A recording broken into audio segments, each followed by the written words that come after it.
Meus caros, vamos agora falar a respeito da lei processual penal no espaço. Vamos lá.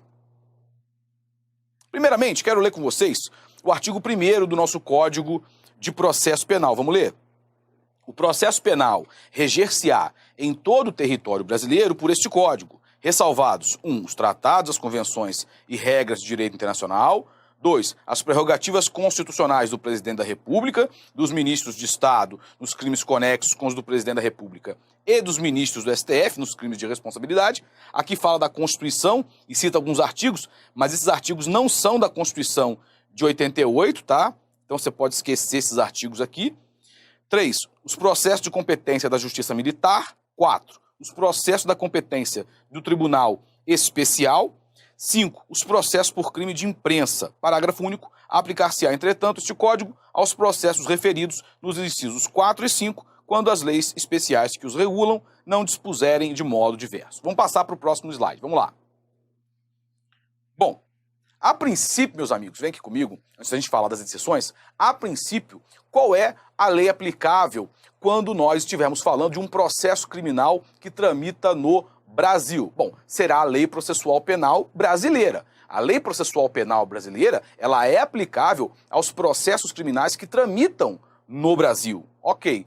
Mas qual é essa principal lei processual? É o Código de Processo Penal. Então, a princípio, o Código de Processo Penal é a Lei Processual Penal aplicável aos processos criminais que tramitem no Brasil. Só que nós temos exceções. Vamos lá, então. A aplicação do CPP fica afastada no caso de tratados e convenções e regras de direito internacional, no caso de jurisdição política, por exemplo. Vocês se lembram o que aconteceu com a ex-presidente Dilma Rousseff?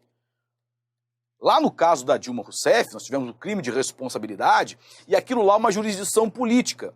Neste caso, você não vai utilizar o Código de Processo Penal, você usa outras regras, regras próprias, lá, o regimento do Senado, regras que estão na Constituição, você não vai utilizar o Código de Processo Penal nesse julgamento político realizado pelo Senado Federal contra o Presidente da República nos crimes de responsabilidade. Processos de competência da Justiça Eleitoral, os crimes eleitorais, e processo de competência da Justiça Militar, os crimes militares. O Código de Processo Penal, de acordo com o que está no CPP, o CPP aqui é aplicável subsidiariamente, tá?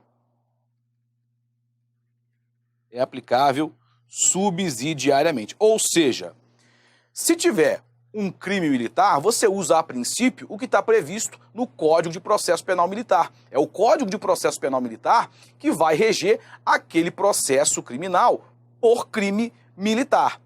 Todavia, é possível que o Código de Processo Penal Militar não estabeleça tudo o que for necessário para o regular desenvolvimento daquele processo. Então, quando o processo penal militar, o Código de Processo Penal Militar, for silente, não estabelecer o regramento para uma determinada situação, você vai ter que se socorrer, vai ter que chamar o Código de Processo Penal para ser aplicado de forma subsidiária. A aplicação principal se dá em relação a quê? Se dá com relação ao Código de Processo Penal Militar. Mas, subsidiariamente, você aplica o CPP. A mesma coisa se aplica nos crimes eleitorais. Você tem lá um regramento previsto no Código Eleitoral e quando, eventualmente, isso não for suficiente, e geralmente não é, você chama o Código de Processo Penal para atuar de maneira subsidiária, preenchendo essas lacunas. E nós temos ainda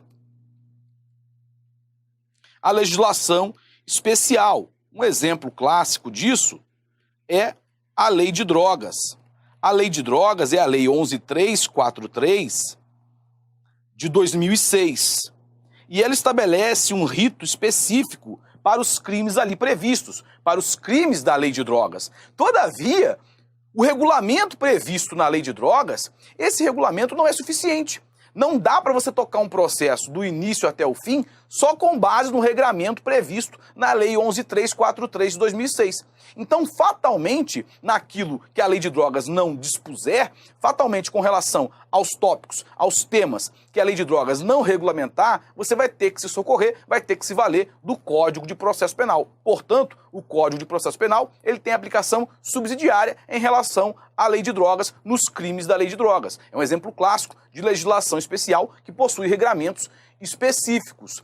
Naturalmente que o Código de Processo Penal só vai atuar quando a lei de drogas não estabeleceu o regramento para uma determinada situação. Se por acaso a lei de drogas estabelece o regramento para uma situação específica, você não vai utilizar aquilo que consta no CPP. Por exemplo, com relação ao prazo para a conclusão do inquérito policial. Lá na lei de drogas, nós temos prazos específicos para a conclusão do inquérito policial. 30 e 90 dias. 30 se o indiciado está preso e 90 se está solto. Esses prazos podem ser duplicados, enfim. É um regulamento específico. Então você não vai utilizar aquilo que está previsto no artigo 10 do CPP, que trata do prazo de conclusão do inquérito policial genericamente considerado. Se não tivesse um regulamento específico na lei de drogas sobre o prazo de conclusão do inquérito policial, aí você utilizaria subsidiariamente o CPP, o Código de Processo Penal, mas não é o caso, tá bom? Eu falei com vocês que em relação aos processos criminais que tramitam no Brasil, nós temos a aplicação da lei penal, da lei processual brasileira, como regra geral. E no caso de atos processuais realizados no exterior, ou seja, fora do Brasil, mas relativamente a processos tramitando no Brasil, processos que tramitam aqui no nosso país. Como assim, professor? Não estou entendendo nada. Se o processo tramita no Brasil, por que raios, por que cargas d'água este ato processual seria realizado fora do Brasil? Pode acontecer, por exemplo, de o réu estar morando agora em outro país, ou uma testemunha estar residindo fora do Brasil. Imaginemos a seguinte situação. Imaginemos que o José, ele é réu num processo criminal que tramita no Brasil. José praticou um crime qualquer, um roubo, um furto, não importa. Réu num processo criminal que tramita no Brasil.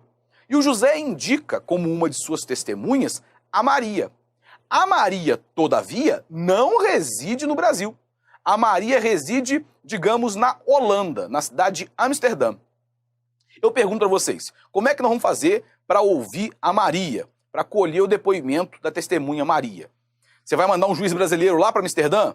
Vai forçar a Maria a sair de Amsterdã para vir para cá? Nada disso. Você vai pedir uma carta rogatória lá para o Poder Judiciário holandês, pedindo encarecidamente que eles procedam à oitiva da Maria lá na Holanda, lá em Amsterdã.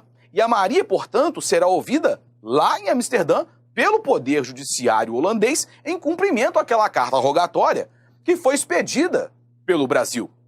Eu pergunto para vocês, no momento em que a Mariazinha estiver lá no Poder Judiciário holandês, sentada de frente para o juiz, um juiz holandês, nesse momento, este ato processual, que é a oitiva da Maria, ele será realizado de acordo com as normas processuais brasileiras ou de acordo com as normas processuais holandesas? De acordo com as normas processuais holandesas, do país em que o ato está sendo realizado, e não do Brasil. Ah, professor, por que isso? Uma questão de soberania nacional. O Brasil não poderia impor a sua lei processual à Holanda. Se ele está pedindo a colaboração para o cumprimento da carta rogatória, ele tem que aceitar que a Holanda proceda, evidentemente, à aplicação da sua lei processual na prática daquele ato. E até uma questão prática. Você imagina, você é um juiz holandês, você está na Holanda, aí você recebe carta rogatória de vários países, do Brasil, da Argentina, do Chile, do Zimbábue. Aí você tem que ficar estudando o sistema processual penal de cada um desses países para você ouvir as testemunhas e cumprir essas cartas rogatórias. Não faz sentido nenhum,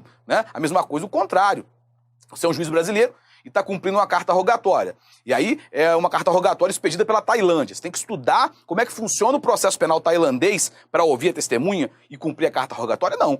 Aí você aplica de acordo com a lei brasileira, porque é você que está cumprindo a carta rogatória. A lógica é a mesma. Então, se estamos falando de um ato processual que não será realizado no Brasil, será realizado fora do país, ele seguirá a regra processual do país em que ele for praticado, e não a lei processual penal brasileira. Muito cuidado com isso.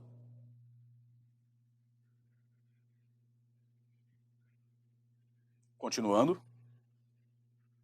Vamos lá. O processo penal reger-se-á em todo o território brasileiro pelo Código de Processo Penal, não havendo qualquer ressalva prevista nesse diploma. Certo ou errada?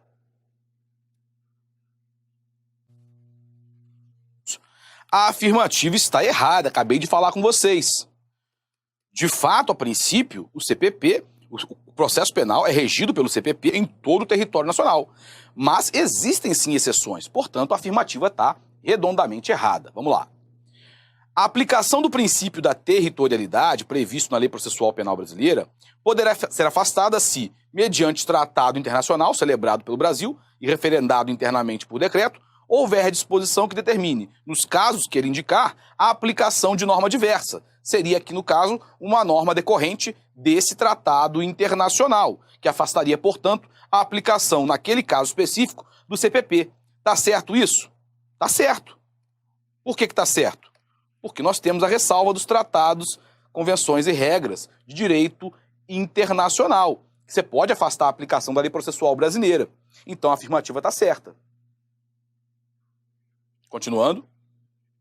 Em razão do princípio da especialidade, a existência de lei especial que verse sobre determinado procedimento impede a aplicação do CPP, ainda que de forma subsidiária. Tá certo ou errada, pessoal? Vamos lá. Certo ou errado essa daqui? Meus caros, como vocês já devem saber, a afirmativa está errada. Por quê? De fato, pelo princípio da especialidade, se existe um regulamento específico, você usa o regulamento específico. Ou seja, se existe uma lei especial que verse sobre determinado procedimento específico, ela vai ser aplicada primordialmente. Mas isso não impede a aplicação do CPP de forma subsidiária. Por isso está errada essa parte final aqui. O CPP continua sendo aplicável de forma subsidiária. Ou seja, você aplica primeiro aquela norma que tem o regulamento específico, como eu dei o exemplo da lei de drogas. Se eventualmente essa norma não for suficiente para regular todos os casos, naqueles casos em que ela não dispuser, você chama o CPP para atuar de forma subsidiária e suprir, preencher essas lacunas. Meus caros, a gente fecha então assim esse tópico relativo à Lei Processual Penal no Espaço. Eu espero que tenha sido muito útil para todos vocês.